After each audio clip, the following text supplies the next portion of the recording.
사도는 에베소서의 전반부에서 설명한 복음의 내용과 그리스도인됨의 근거에서 이제 그리스도인들이 어떻게 복음에 부합하는 삶을 살아야 하는지를 가르치고 있습니다. 부부관계에 이어서 부모와 자녀의 관계와 종과 상전의 관계가 계속 이어집니다. 이 모든 가르침은 5장 1절과 2절에 그러므로 사랑을 받는 자녀같이 너희는 하나님을 본받는 자가 되고 그리스도께서 너희를 사랑하신 것 같이 너희도 사랑 가운데서 행하라는 명령에 기초하고 있습니다. 우리는 삼위 하나님의 영원한 사랑 안에서 자기 자신을 내어주는 사랑으로 부름받은 자들입니다. 그리고 이 원리가 5장 21절에서 그리스도를 경외함으로 피차 복종하라는 원리로 주어졌습니다. 모든 그리스도인들은 아내와 남편 사이에서도 부모와 자녀 사이에서도 주인과 종 사이에서도 삼위 하나님의 영원한 사랑에 근거한 상호 복종의 원리가 적용되어야 하는 것입니다. 먼저 1절에서는 자녀들에게 부모에게 순종하라고 명령합니다. 자녀들아 주 안에서 너희 부모에게 순종하라 이것이 옳으니라. 아멘. 여기서 자녀들이라는 표현은 나이가 어린 자녀들뿐 아니라 성인이 된 자녀들을 포함합니다. 또한 순종하라로 번역된 단어는 직역하면 명령을 수행하다라는 의미를 가지고 있습니다. 이는 앞서 남편과 아내에 대한 교훈에서 사용된 단어보다 의미가 더 강한 것입니다. 남편과 아내의 복종은 사랑하는 이에게 자기 자신을 자발적으로 내어주는 것으로 사랑에 대한 사랑의 반응이라고 할 수 있습니다. 그러나 자녀가 부모에게 해야 하는 순종은 마땅히 해야 할 의무로서의 강조점이 있습니다. 남편과 아내의 관계가 서로 사랑하고 복종하는 동등한 관계인 반면에 부모와 자녀의 관계는 양육하고 양육받는 관계이며 보살피고 보살핌을 받는 관계이기 때문입니다. 자녀들이 부모에게 순종할 때 가장 중요한 것은 주 안에서 행해야 한다는 것입니다. 여기서 주 안에서라는 표현은 예수 그리스도의 주권의 영역 안에서 또는 예수 그리스도의 주권적 통치 아래서를 의미합니다. 다시 말해 예수 그리스도의 주되심을 인정하고 그의 다스림을 받는 가운데 부모에게 순종해야 한다는 것입니다. 그러므로 믿음의 자녀들은 부모의 권세 아래 있으면서 동시에 주 예수 그리스도의 권세 아래 있음을 잊지 말아야 합니다. 주님께서는 자녀가 부모에게 순종하는 것을 기뻐하시지만 언제나 주님께서 기뻐하시는 범위 안에서 그 순종이 이루어져야 합니다. 자녀들이 자기 부모에게 순종해야 하는 이유는 그렇게 하는 것이 옳기 때문입니다. 사실 어느 사회에서나 자녀가 부모에게 순종하는 것은 사회의 가장 기본적인 덕목으로 인식되고 있습니다. 다른 종교에서도 자녀는 부모에게 순종해야 한다고 가르칩니다. 자기를 낳아주시고 길러주신 부모에게 순종하는 것이 이 사회를 지탱하는 데 매우 중요한 기초가 되며 인간의 기본적인 도덕적 본성에 속하는 것이기 때문입니다. 그러나 주님께서는 단순히 이러한 이유 때문에 자녀들에게 순종을 명령하시는 것이 아닙니다. 여기서 명령하시는 순종은 이 세상이 보편적으로 강조하는 자녀들의 순종과는 다른 수준의 것임을 알아야 합니다. 주님께서 옳다고 말씀하시는 것은 자녀가 부모에게 주 안에서 순종하는 것입니다. 자녀가 자기 부모에게 주 안에서 순종하는 것이 옳은 이유는 그것이 주님 앞에서 합당한 일이기 때문입니다. 주님께서는 그리스도인 가정의 자녀들이 자기 부모에게 순종하되 주 안에서 순종하는 것을 기뻐하십니다. 골로새서 3장 20절에서는 이렇게 말씀하십니다. 자녀들아 모든 일에 부모에게 순종하라. 이는 주 안에서 기쁘게 하는 것이니라. 아멘. 옳고 그름의 기준과 근거는 오직 하나님께 있습니다. 그래서 부모를 공경하고 순종하는 이유와 근거도 우리는 부모에게서나 이 사회에서 찾을 것이 아니라 하나님에게서 찾아야 하는 것입니다. 그러므로 우리는 부모가 비록 가난하고 무지하고 허약하고 인격적인 귀감이 되지 못한다 할지라도 하나님의 명령에 근거하여 부모에게 순종해야 할 것입니다. 내 기준으로 내가 판단해서 특정한 경우에만 선택적으로 순종할 것이 아니라 모든 일에 부모에게 순종해야 합니다. 2절, 3절에서는 자녀의 순종을 강조하기 위해 구약의 말씀을 인용합니다. 내 아버지와 어머니를 공경하라. 이것은 약속이 있는 첫 계명이니 이로써 내가 잘되고 땅에 장수하리라. 아멘. 내 아버지와 어머니를 공경하라는 말씀은 하나님께서 주신 10계명 가운데 5번째 계명입니다. 출애굽기 20장 12절과 신명기 5장 16절에서 이 말씀이 등장합니다. 바울이 여기서 십계명을 인용하는 것은 내 부모를 공경하라는 이 명령이 가정을 세우신 창조주 하나님의 뜻이라는 것을 강조하기 위함입니다. 하나님께서는 가정을 세우시고 부모에게 자녀를 양육하고 돌보는 책임과 함께 자녀를 가르치고 지도하는 권세를 위임하셨습니다. 그래서 레위기 19장을 보면 하나님께서는 모세를 통해 이스라엘 자손의 온 회중에게 너희 각 사람은 부모를 경외하라고 명령하셨고, 신명기 6장 7절에서는 이스라엘의 부모들에게 자녀들을 부지런히 가르치며 그들에게 말씀을 강론하라고 명령하셨습니다. 이렇게 자녀들이 부모를 공경하고 부모에게 말씀을 배우는 것은 하나님의 뜻입니다. 물론 부모에게 공경하는 것 또한 주 안에서라는 울타리 안에서 이루어져야 하는 일입니다. 그러나 우리는 이것을 이분법적으로 순종 아니면 불순종으로 나누어 생각하지 않도록 주의해야 합니다.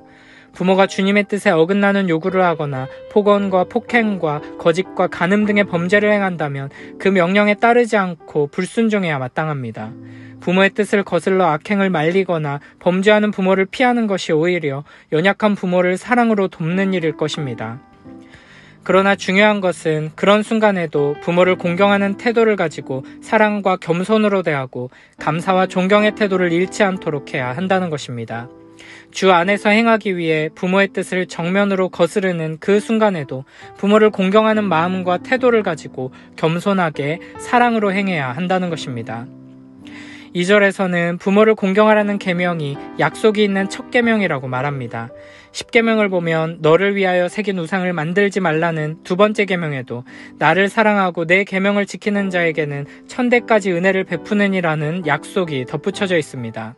그러나 이 약속은 두 번째 계명에만 국한된 것이 아니라 나머지 모든 계명에도 적용될 수 있는 약속입니다. 이에 비해 다섯 번째 계명에 붙어있는 약속은 자녀들을 대상으로 한 것이며 그런 점에서 특별한 것입니다. 그래서 바울은 다섯 번째 계명을 약속이 딸린 유일한 계명이라고 강조하고 있는 것입니다. 다섯 번째 계명에 덧붙여진 약속은 자기 부모를 공경하는 자녀들이 땅에서 잘 되고 장수하리라는 것입니다. 신명기 5장 16절에서는 이렇게 말씀하십니다. 너는 내 하나님 여호와께서 명령한 대로 내 부모를 공경하라. 그리하면 내 하나님 여호와가 내게 준 땅에서 내 생명이 길고 복을 누리리라. 아멘. 이 약속은 단순히 이 땅에서 성공하고 오래 살게 된다는 의미가 아닙니다. 이 말씀은 우리에게 약속된 궁극적인 축복을 가리키는 비유라고 할 수 있습니다. 물론 일반적인 교훈의 측면에서는 부모를 공경하는 자녀들이 이 땅에서 잘 되는 축복을 누리고 장수하는 축복을 누린다고 말할 수도 있습니다. 그러나 우리는 이 약속의 말씀 속에서 진정한 축복을 발견할 수 있어야 합니다. 주님께서 약속하신 땅은 단순히 우리가 살아가는 이 땅이 아니라 주님께서 약속하신 땅, 영원한 하나님 나라를 의미합니다. 그리고 잘되고 장수하는 것은 단순히 이 땅에서 성공하고 오래 사는 것이 아니라 우리의 영혼이 잘되고 영원히 사는 것을 의미합니다. 결국 이 약속은 우리의 영원한 아버지 되신 하나님께 순종하는 자들이 영원한 하나님 나라에서 영원한 생명을 누리게 된다는 축복이라고 할 수 있습니다. 아버지 하나님의 말씀을 청종하며 주께 효도하는 자녀들은 영원한 생명을 얻고 그 아버지와 더불어 영원토록 살게 될 것입니다. 신명기 30장 20절에서는 이렇게 말씀하십니다. 내 하나님 여호와를 사랑하고 그의 말씀을 청종하며 또 그를 의지하라. 그는 내 생명이시오 내 장수이시니 여호와께서 내 조상 아브라함과 이삭과 야곱에게 주리라고 맹세하신 땅에 내가 거주하리라. 아멘. 우리의 본질적인 생명과 장수는 우리의 아버지 하나님께 있습니다. 잠언 10장 27절에서는 이렇게 말씀하십니다. 여호와를 경외하면 장수하느니라. 그러나 악인의 수명은 짧아지느니라. 아멘. 영원한 장수는 여호와를 경외하는 자에게 주어지는 상입니다. 우리는 보통 10계명을 1계명부터 4계명까지 하나님에 대한 계명으로 5계명부터 10계명까지를 사람에 대한 계명으로 분류합니다. 그러나 유대교 전통에서는 1계명부터 5계명까지를 하나님에 대한 법으로 분류합니다. 내 부모를 공경하라는 명령을 하나님에 대한 법으로 이해한다는 것입니다. 부모를 공경한다는 것은 하늘에 계신 아버지 하나님을 공경하는 것의 기초이며 시작이라고 본 것입니다. 그래서 어거스틴은 만약 누군가가 자신의 부모를 공경하지 않는다면 그 사람이 소중히 여길 사람이 어디 있겠는가라고 말했습니다. 하나님께서는 하나님을 경외하는 복된 삶의 태도를 가르치시기 위해 우리 모두에게 부모를 주셨으며 부모를 공경하는 것을 통해 하나님을 사랑하고 경외하는 것을 연습하게 하십니다. 그런 점에서 자녀들은 부모의 명령과 요구가 이해되지 않을 때에도 그것이 명백하게 주님의 뜻에 어긋나는 일이 아니라면 공경하는 마음으로 순종하는 연습을 해야 합니다. 이를 통해 이해할 수 없는 하나님의 말씀에 순종하고 내 생각과 정면으로 배치되는 하나님의 말씀에 순종하는 훈련이 되는 것입니다. 요한일서 4장 20절에서는 이렇게 말씀하십니다. 누구든지 하나님을 사랑하노라 하고 그 형제를 미워하면 이는 거짓말하는 자니 보는 바 그 형제를 사랑하지 아니하는 자는 보지 못하는 바 하나님을 사랑할 수 없느니라. 아멘. 눈에 보이는 형제를 사랑하지 않는 자가 보이지 않는 하나님을 사랑할 수 없듯이 눈에 보이는 부모를 공경하지 않는 자가 보이지 않으시는 하나님을 경외할 수 없습니다. 그런 점에서 부모에게 순종하는 자녀가 형통하게 된다는 약속 또한 부모를 통해 우리의 참된 부모이신 하나님의 말씀에 순종하는 자가 되어 참된 형통을 누리게 하겠다는 축복의 말씀이라고 이해할 수 있습니다. 열왕기상 2장 3절에서는 이렇게 말씀하십니다. 내 하나님 여호와의 명령을 지켜 그 길로 행하여 그 법률과 계명과 율례와 증거를 모세의 율법에 기록된 대로 지키라. 그리하면 내가 무엇을 하든지 어디로 가든지 형통할지라. 아멘. 다윗은 아들 솔로몬을 향해 자신의 말이 아니라 하나님의 말씀을 경청하고 준행하면 무엇을 하든지 어디로 가든지 형통하게 된다고 말합니다. 이러한 교훈과 가르침을 받은 솔로몬은 잠언 1장 8절 9절에서 이렇게 말합니다. 내 아들아 내 아비의 훈계를 들으며 내 어미의 법을 떠나지 말라. 이는 내 머리에 아름다운 관이요 내 목에 금사슬이니라. 아멘.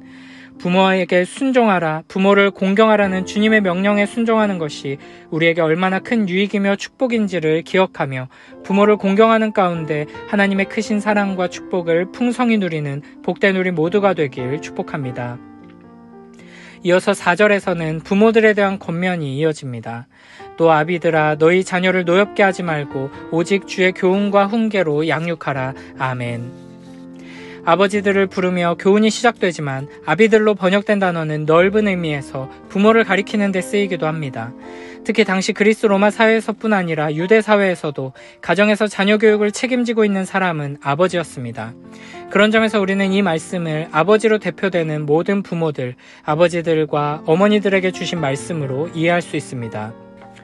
먼저 바울은 자기 자녀를 노엽게 하지 말라고 명령합니다. 말 그대로 부모는 자기 자녀들을 화나게 하지 말아야 한다는 것입니다.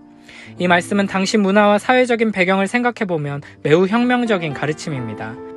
그리스 로마 사회에서 아버지는 가족 구성원들에 대해 절대적인 권위를 가지고 있었기 때문입니다.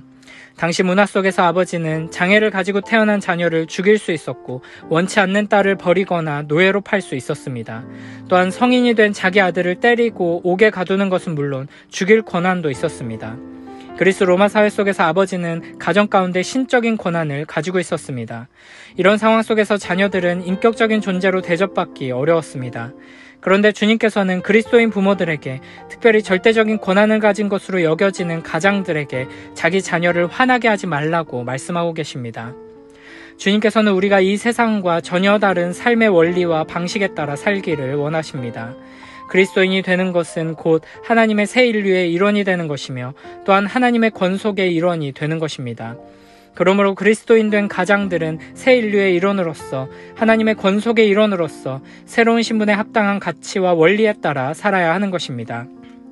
부모들은 가정에서 자녀들을 하나님의 관점으로 봐야 하고 자녀들과의 관계를 예수 그리스도 안에서 새롭게 정립해야 합니다.